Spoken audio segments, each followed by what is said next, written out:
Ellen, I am such a big fan. I have been in your community forever and a day, and I just like love everything about you. So I'm really excited that you're here with us and that you also get to share with our community now. So it's really fun.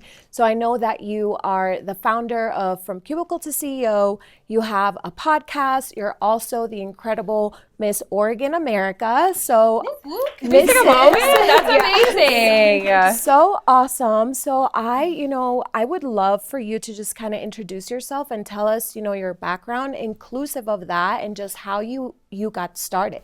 Sure. Okay. 2-minute story.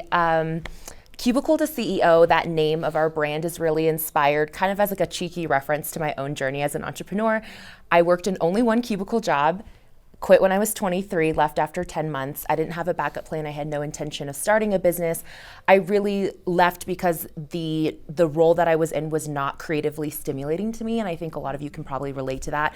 I've never been that person that's like, I need to be the boss or I need to have a business. It's more so if I feel creatively challenged, then I'm excited about a role. So anyways, I left without a backup plan and I was searching for other marketing roles. I've always professionally worked in marketing. And I ended up landing my first freelance client about a month into that journey. And then I thought to myself, okay, I feel like I have a set of skills I could monetize outside of a traditional job structure. So why don't I just continue to try to find more clients and see if I can replace my corporate salary from that? And that's really how my business started in 2018. So I built a boutique marketing agency for about 2 years. And then my podcast, Cubicle to CEO, launched in July of 2019. At the time, totally a passion project. I didn't really have any long-term vision for it. It was just something that I felt really excited about because if you've known me in my personal life, ever since I was a little kid, all I've ever wanted to do, my dream job is to be a television host and so of a daytime talk show. And so anytime I can interview people and get to know their stories, I was like, this is just a way for me to practice that skill set and get to meet really cool people. So anyways, that launched in 2019. Towards the end of that year, I had already started putting out digital programs, and I realized that my heart was much more in education and mentorship than it was in done-for-you marketing services. So I actually let go of all of my clients except for one.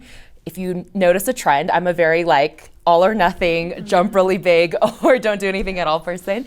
And so I cut that safety net for myself, and I started with just one program and scaled that as a standalone revenue stream until it was stable in the multi-six figures range by itself. And then I started adding in additional products.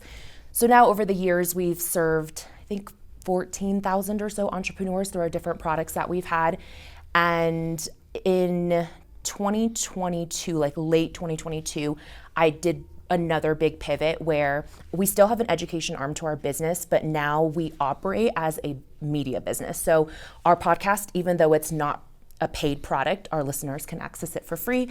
We treat it like a paid product. It's really the flagship center of our entire content ecosystem. And then we monetize about 50% of our revenue. And Matt knows this because he knows my numbers intimately, but about 50% of our revenue each year comes from brand deals and paid partnerships, sponsorships of the like.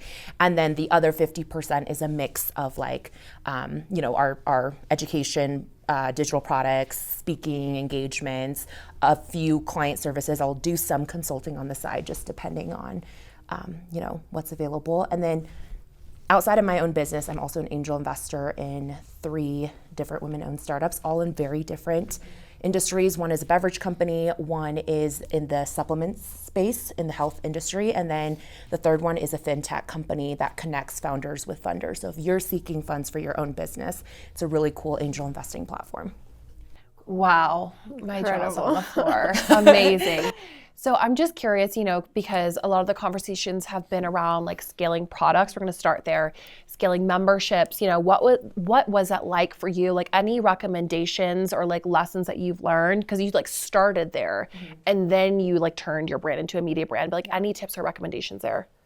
Borrowed audiences all the way. That's how I scaled everything. And so with that first program, my first goal for it was how can I get it to $10,000 recurring months on its own?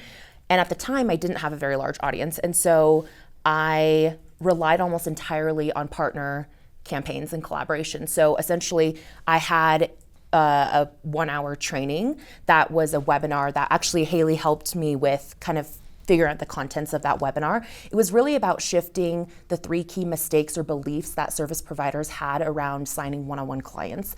And that was what our program was for, was helping service providers reach their first $10,000 a month with one-on-one services. And so I took that training and I went to a lot of people who served a similar clientele as me. So people who had audiences of freelancers and service providers, coaches, consultants, anything of that ilk. And I said, hey, I have this really valuable training that can help your people scale their revenue through these services. Maybe they service them in a different way, like maybe they were brand designers, or maybe they were CPAs and accountants who helped, or maybe they were lawyers, right, who helped on the legal side. So we all served the same client, but they didn't necessarily have a solution ready-made for the monetization side of things. And so it became this perfect partnership because they looked like the winner no matter what, because they were providing a free, valuable resource to their people. I always made sure that anyone coming to our training would feel like they really left with a lot of value, regardless of whether they did anything from that point in joining our program.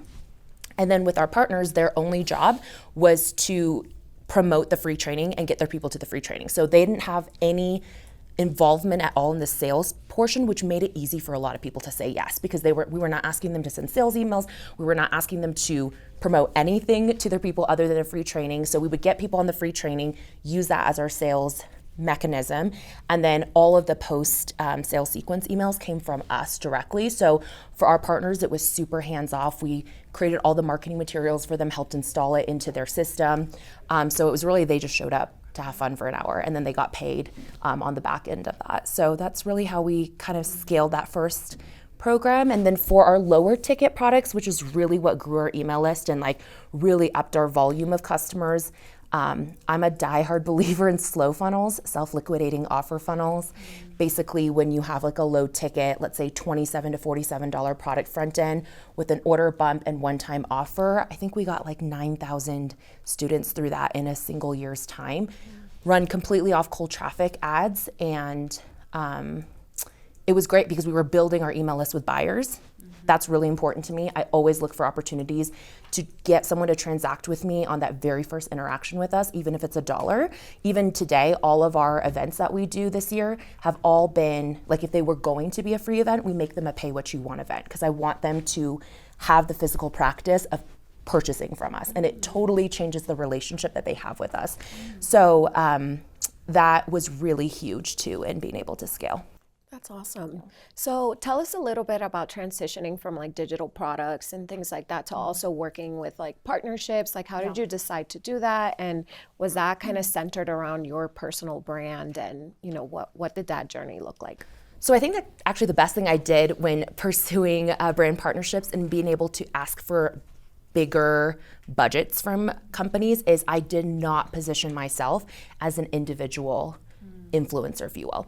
So I wasn't saying, hey, do you want to collaborate with me, Ellen Yin? I really tried to position Cubicle to CEO as its own entity that existed separate from me, even though I am the face and voice of much of the content. But because of that, I think something changed in the way that that brands perceived us in those conversations, because I was not an individual influencer coming to them and saying, hey, I want to do like a $20,000 campaign with you, right? It's like we have this community that you can tap into, and if you're looking to get in front of a very niche audience of small business owners, small business CEOs, founders, entrepreneurs, like this is the community that your products and services are really going to be the right fit for, and here's how we can integrate you in a lot of different ways. And at dinner yesterday, I was talking to Britton about this. Like a lot of people, when they think about paid brand deals, they stop at paid posts, essentially. Like, okay, what's my rate for a TikTok? Or like, how much will a brand pay me if I post them on Instagram?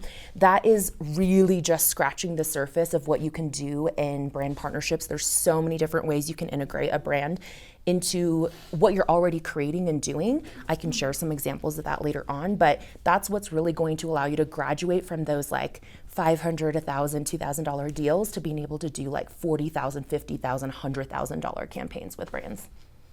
Ooh, wow. I want to dive into that. I'm so excited. This is so good. So, you know, you transitioned into positioning yourself as, okay, like this is the media company. This is how we're working with brands. I'm just curious, like, what were some of the first steps? Like, at this point, like, where was your podcast? Like, was it already in scale mode, or?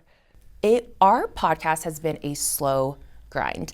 It is not, we are not an overnight success story. You know, like I said, I started in summer of 2018, and save for a 1 month on purpose hiatus that we took from the podcast, I don't think we've missed a single Monday in 5 years. Wow. So it's like, that's the level of like that is impressive. Consistency that we have. That? Wow. And last year we actually did a test. We did double episodes. So every single week last year we produced 2 full episodes, Mondays and Wednesdays. And so it is a huge commitment, but you have to be willing to play the long game in a content medium like that. So yes, it was scaling, but not, we've never been a hockey stick kind of growth show, which hopefully is actually encouraging to some of you, because it's very rare in the podcasting space to experience that. Especially, my husband always jokes about that. He's like, you know, Ellen, if you just talked about a juicy topic like true crime or sex, your podcast would explode. And he's like, and because I'm always like, oh, it's such a slow, slow process. And he's like, well, you have to understand, you're kind of in many ways talking about a boring topic to like the vast public, right? Like, it's not a super exciting topic for people, except for like the 1% of the population that is an entrepreneur. And so just keep that in mind too, if you're looking at your own show and you're like, why is it not growing the way I want it to? Just realize, like, we may not be in spaces that are vastly appealing to the wide majority of the population. So you have to be okay with that, like, incremental growth. What was the second part of your question? So, like, the beginning stages of like formulating these partnerships. Yeah, like, what does that look like? So we started really building within the companies that we already had natural relationships with. So companies that we use their products and services to operate our business, companies that maybe we were affiliates for, and trying to expand outside of the affiliate or built-in ambassador programs that they would have. I think the key is to not wait for a brand to find you and come to you and say, what's your rate for 3 Instagram stories and a TikTok or something like that, right? A lot of people wait for inbound brand requests, or even if they do pitching, they're still, again, playing in that pay per post kind of mentality. You really have to come to a brand with a unique campaign concept. And let me give you an example of this. A tech brand we worked with last year.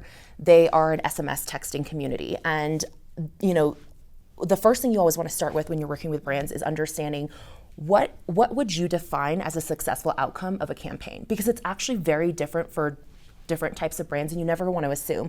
Some brands, it kind of shocks you because, like, for example, I might say something like, our email list is the #1 conversion driver. Like, if you want leads or sales or trial signups, you have to have some element of email in whatever campaign we build out for you.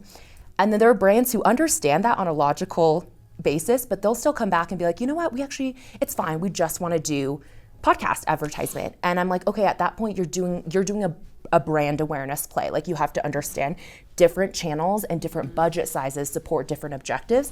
And some brands are totally okay with that. They're like, we just want brand awareness. We actually don't care about the back end conversion metrics.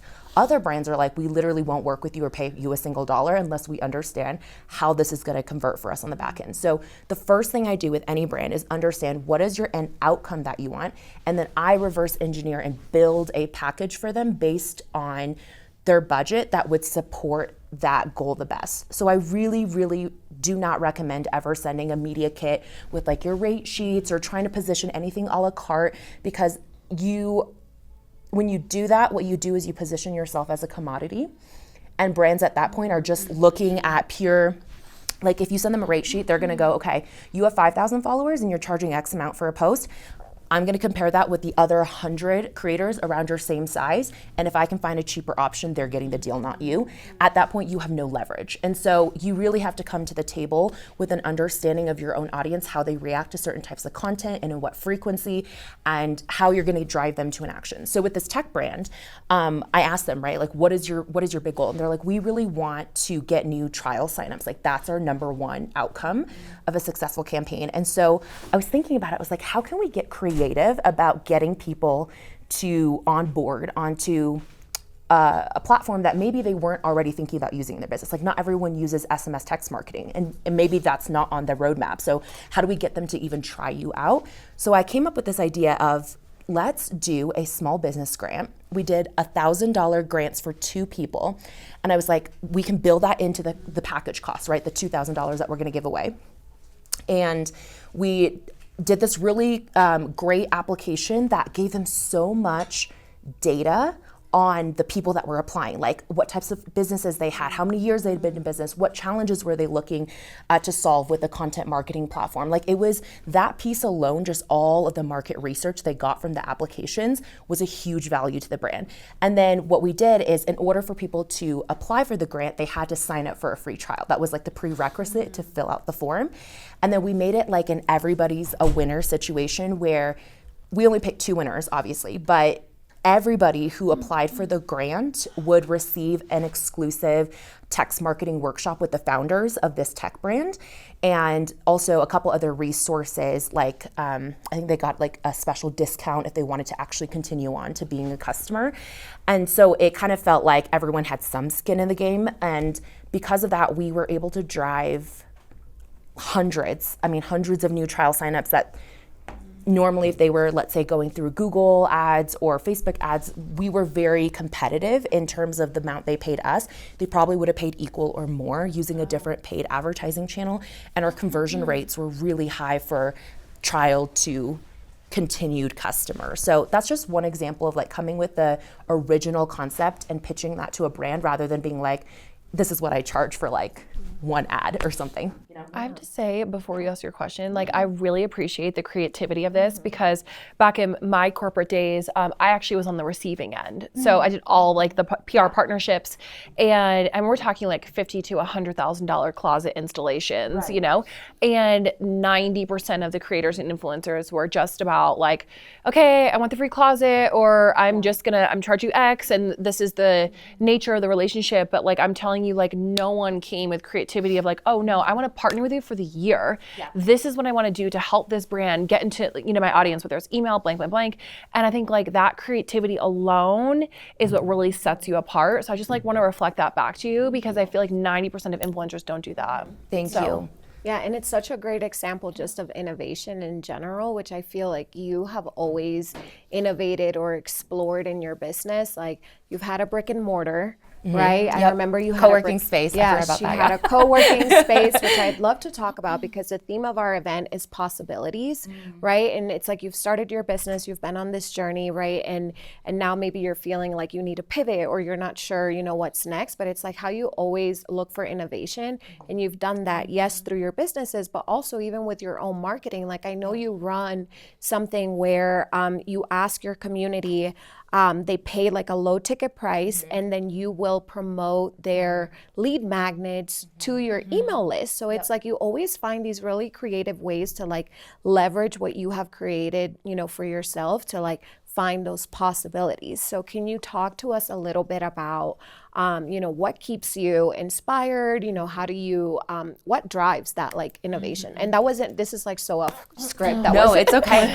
Actually, I don't know that much about human design, to be honest, like very bare bones. But when I was talking to Haley, she was telling me how so I'm a Manny Gen as well.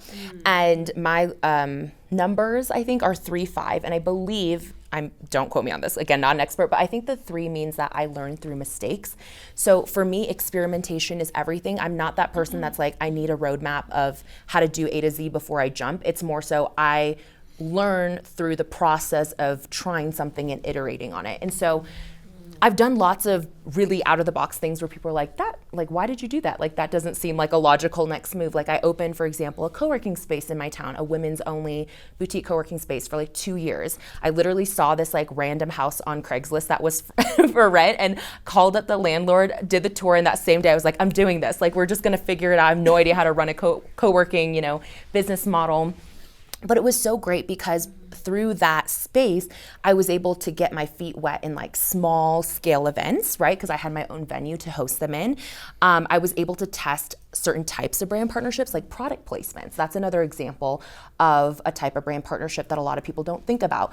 How can you get physical products in the content or the spaces in which you know, are in. So like, for example, we had like, kombucha brands that we would like stock in our fridge, or like in the bathroom, we worked with like tampons and pad brands, right? We would work with different, like you can get so creative. There's so many different ways you can do product placement.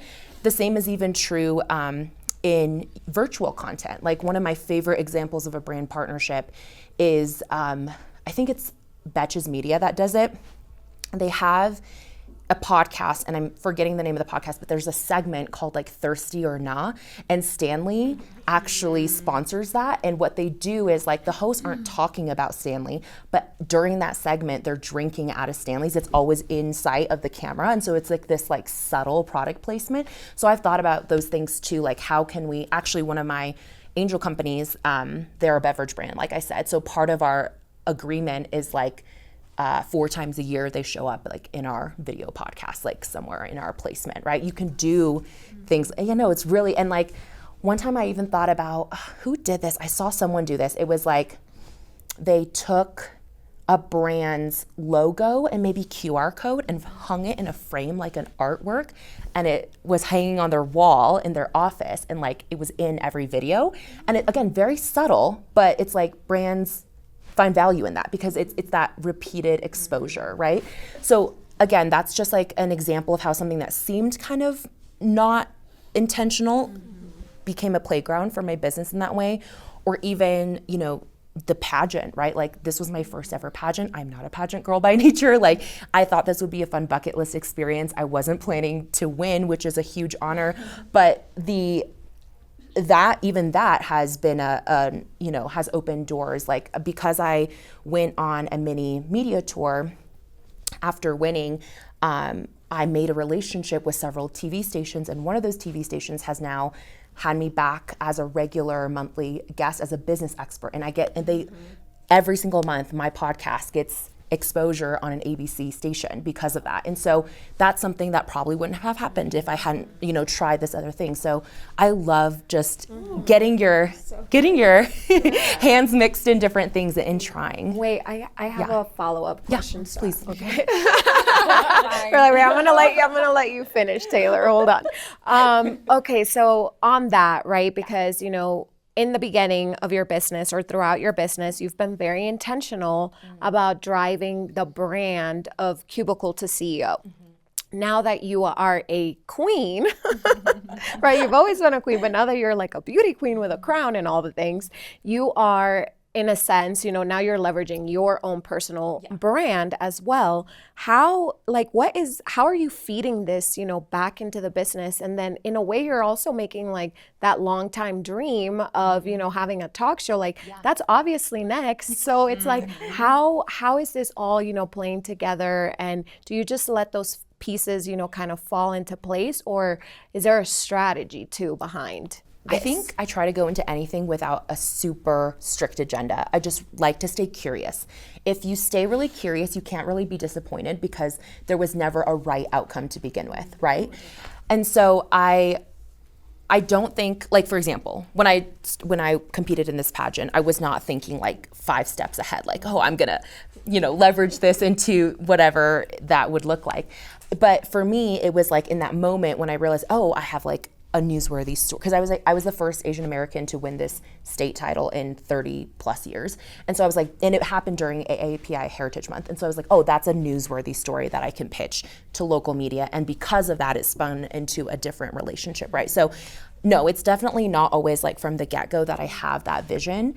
But what was the second part of your question? It was just how is this now kind of fueling the business, right. and your personal brand? So for example, like this past weekend, it being the 4th of July last week and then into the weekend, and then also me being 6 weeks out from our national competition for Mrs. America, I was like, ooh, I'm gonna do like a flash America weekend sale. And I came up with all of these like pop-up offers, like things that I have never offered before. Like I offered like 2 sponsored podcast episodes. Like normally we don't sell those. Or like, what was one that was like flew off the shelves real fast? Oh, like a newsletter ad. Normally we don't sell things a la carte like that, and normally newsletter ads are being purchased by much bigger brands like as part of a holistic campaign. But for our community, we were like, we want to feature you. Like, do you have a paid offer, a lead magnet that we could put in front of our audience? So we like made that available, and we did a bunch of these little pop-up offers,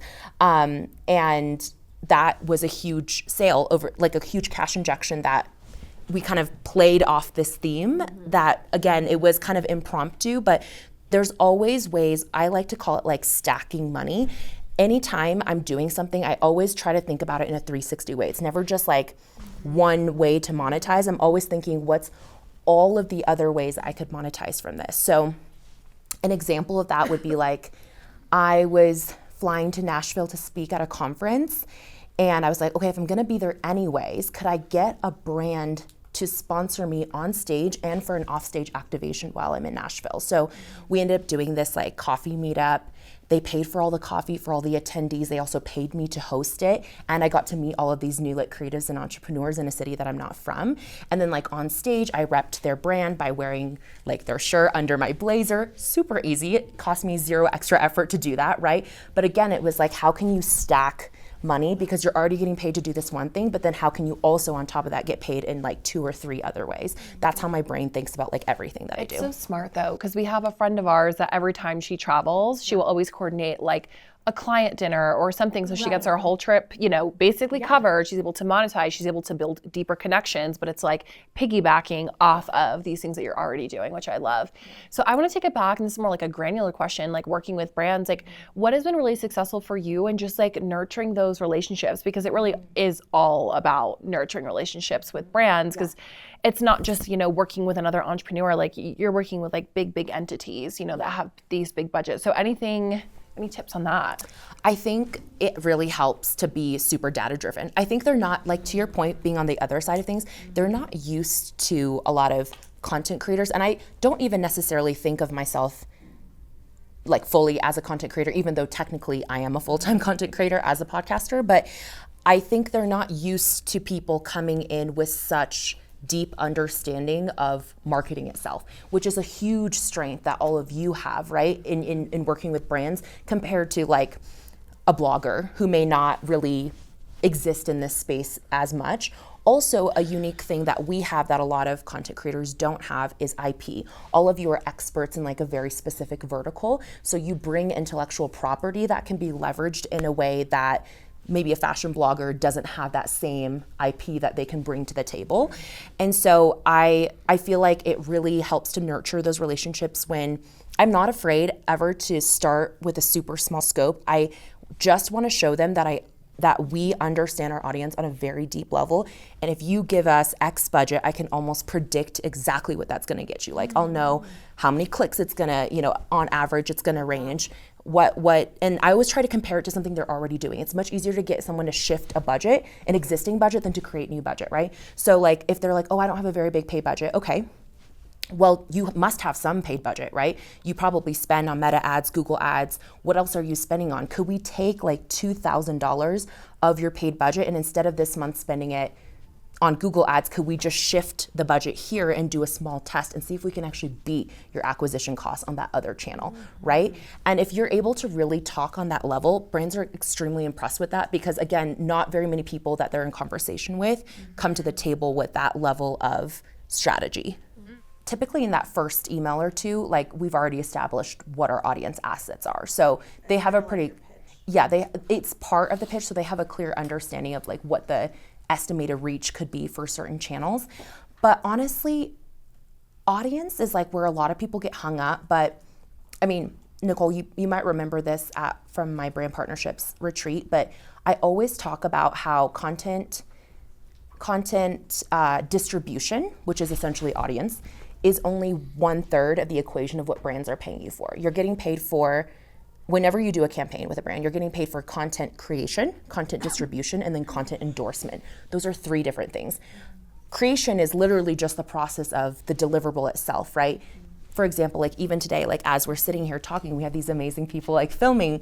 That is a cost. You had to pay videographers to be here, right? And have this content recorded. Same thing for a brand. If they're working with you in any capacity, the alternative to hiring you and all the roles that you play, videographer, script writer, producer, set, like the set design, the costume you wear, makeup, hair, all talent, that's its own thing, right? If you think about every piece of content you create almost the same as people think about making a film or making a music video, think about all of the different roles that are involved in producing something like that.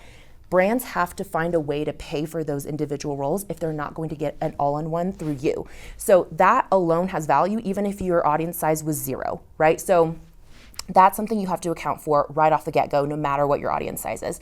Then your audience distribution, yes, of course, the larger your distribution, the more leverage you have to charge more.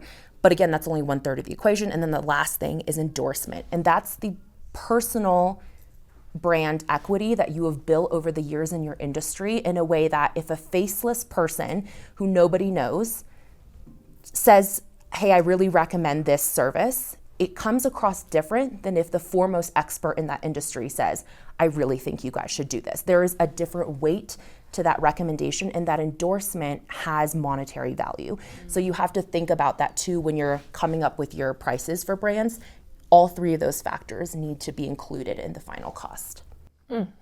So good. So good. Okay, so you have also spent some time with our Thrive ladies, and you've heard us talk about burnout, falling out of love with your business, not knowing that next move. What are some ways, or like 2 questions, I guess, 2 parts. So have you ever fallen out of love with your business and been like, I want to sell this thing or burn it to the ground? Yes. And then number 2, like, how are you staying like inspired and motivated? What like brought you back to life essentially? Well, actually, it's funny you mentioned that because I just worked with Matt Button and Matt Smith at Worth to do a formal valuation of my business this year. And I highly recommend that service or that practice to anyone, regardless of whether you want to sell in 10 years, you maybe never want to sell, or you're like in the immediate future, this is something I would highly consider, because it opened my eyes to so many things about my business. Like, what actually makes it valuable as an entity outside of myself? What are some areas that I'm weaker in that if I were to improve upon, it would actually make our business more valuable? So I think having that knowledge is really helpful, regardless of the timeline of whether you're going to sell or not. So for me, my end goal is to sell Cubicle to CEO. I do want to sell this company eventually. I'm not on a strict timeline as to when that happens, which allows, a lot more freedom and flexibility. But I would say, like, when I get into burnout, it's usually because I'm forcing myself to do something that I think I should do because I'm good at it, not necessarily because, right? Not necessarily because I actually like it. I think a lot of us can become very proficient very easily at things the more we, work at it, but that doesn't necessarily mean that's the right thing for you. So, all of my pivots, for example, like going from agency model to education model, our agency had so much momentum. We could have scaled that thing so big if we wanted to. But it came to this thing where I was like, just because I'm good at getting clients and getting people to pay these great retainers for this service doesn't mean I actually enjoy doing that. And I would rather spend all of that creative energy that I poured into these other people's brands into building my own brand. And so I had to come to terms with the fact that, yes, making that change would slice revenue and wouldn't allow me to, again, have hockey stick growth. And I've sacrificed over the last 6 years in business many opportunities to have scaled much bigger because I chose to do something that I would actually enjoy more. And it's a sacrifice, right? Because it depends. Like, it depends on what's more important to you in that moment. And there's no right or wrong answer there. But you have to be at peace with whatever direction you go. And so, I mean, same even with education arm, right? Like, if we had not pivoted to media for the last 2 years, I think our digital products would be so much further along than we are at the moment. But I made that sacrifice, and you have to be okay with honoring like what lights you up. And for me, it's anything in that creative space. And because I'm so experimental, I have a really hard time just like doing the same thing over and over again. And I think I'm only really beginning to come to peace with this fact that, like, my path might look a little chaotic to other people, but no one has to live that path except for me every day, right? So I should honor that. I love that. We run like parallels. I feel like we are the same person. The fact of, I also have a studio too as well. So we didn't go the co-working route, but again, like during that time, I remember the first day I saw it, we ended up leasing it, did the whole thing, had the agency, scaled the agency back down. So I feel like we've like run like the same life. It's like something happens and it's like, fail forward. Fail forward. But I really love that though, because I think for a lot of you here too, like we've had these conversations before, I know, Kay, we've talked about this, like we've had these conversations of like, wow, like for a lot of the women in here, like either they've been doing this since their corporate days or they're professionally trained in this thing. And sometimes we feel like, okay, like we have to stick to this just because like we're good at it, and then it's hard to leave behind that revenue, but really like your heart is like, no, I actually like really want to do this. So either late 2019 or early 2020, one of those two. My audience at the time, it is hard to remember. I want to say on Instagram, it was maybe 19, 20,000 or so. Email list, I honestly don't remember, like maybe 15,000 or so on our email list. But I really, really want to drive home the fact that audience size has never been the defining catalyst of what we've been able to book in brand campaigns. Just case in point, I spoke at a conference where this person came up to me. He's a giant YouTuber, 5 million plus subscribers. He had never been able to secure a brand deal for more than like $1,000 with 5 million subscribers, and it had nothing to do with his audience size. It was all about the approach, right? Like we've been able to land $40,000 campaigns on an audience size that is far, far less than some of our peers who have never been able to land that. And so I wouldn't focus too heavily on that. It's really about, again, deeply understanding what the brand would define as a successful outcome and being able to actually come up with the execution to deliver on that. That's what they really are looking for. I love that. I have a question though, and this is just more for transparency to show like what's possible. And you don't have to go into specific brands, but like what is, I guess, like the smallest and the largest like campaign that like you've done just to show like this is possible for all of us here. My first ever brand deal was $300. It was not a lot. It was actually really a random campaign. It was with like a virtual reality, a VR headset. It was actually really fun to like create the content for it, and it was great practice, right, to like just work with a brand. And the largest we've ever done in a single campaign was $40,000. Some of our other partners have probably paid more than that because they've been recurring over time, but like in a single campaign, that was the largest. That's incredible. That is incredible. And it just like goes to show you that like if you have this idea and vision, like you can create that and bring it to life too. So when I initially approach a brand, if I don't have a pre-existing relationship with them, I never out the gate suggest any sort of specific package or deliverables, never ever. All I do is I will call out like a specific initiative that I'm observing that they're either launching or working on or whatever it may be, and I bring like a specific idea to the table. So for example, like that grant example, right, that I gave, I might come to the table and say, hey, I've noticed that you really are wanting to get in front of this audience more. I think we could really send you a large injection of leads in a short time period, because that's always like magic to their ears, right? In a single week with us, with this idea that I have, like, would you be open to exploring this idea further, right? So it's really about just asking a simple question that gets them to say, yes, like let's just keep having this conversation in some way. I also will, usually bring in something like, would you like to get in front of, 100,000 women in business?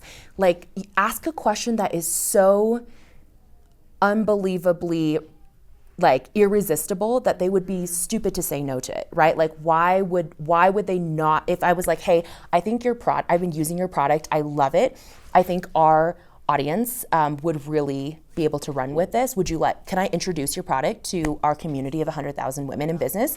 Why would they reply and say no to that? That doesn't make any sense, right? So like you kind of have to think about your pitch like that. Like how can I say it in such a way that there's no other answer but yes. Yeah. And on that note where you shared, that in your email you would say, would you like to drive these leads with this idea, are you sharing the idea in the initial email? So no concern of like, what if they take your idea? No, because like usually my idea is much more detailed than the 2-sentence like high level description. It's really more of like, yeah, just the concept of it is what I'm trying to get across, but the details of how it would be executed are different. And again, the brand doesn't have the same audience that we do. So there's a reason they're willing to pay for partnerships, because the difference between spending $5,000 on Instagram ads versus $5,000 in a brand partnership is that with a brand partnership, you are, again, getting in front of a very specific niche audience, but the voice through which you're presenting your offer is a voice that that audience already trusts and has a relationship with, which is completely different than if they spend $5,000 on Instagram ads, because they're reaching random people that have no pre-existing relationship with the brand that's showing up, right? It's a disruption rather than like a invitation. Love that. This is incredible. Thank you so much. Let's give her a round.